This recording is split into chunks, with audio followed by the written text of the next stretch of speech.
दमलेलं शरीर आणि थकलेलं मन भक्तिमय वातावरणासाठी गेली 68 वर्षापासून चालू असलेला अखंड हरिनाम सप्ताह मोडक सागर वैतरणा इथे येऊन पोचलं.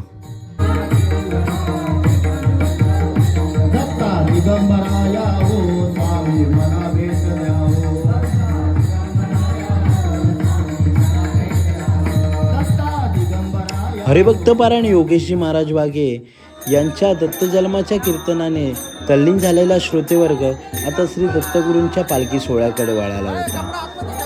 छोट्या छोट्या शाळकरी मुलांनी सादर केलेलं ते लेझिम अगदी डोळ्याचं पारणं फेडणारं आणि मनात साठवून ठेवणारं दृश्य होतं.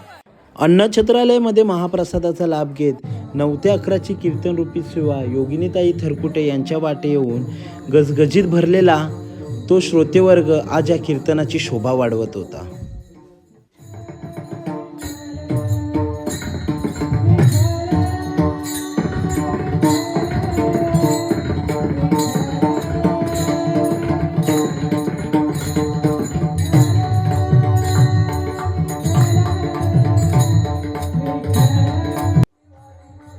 पिंगळ्याने कीर्तनाची सांगता करत योगिनीताईंनी तुम्हा मला नक्कीच ज्ञानरूपी अमृत प्राशन केलं.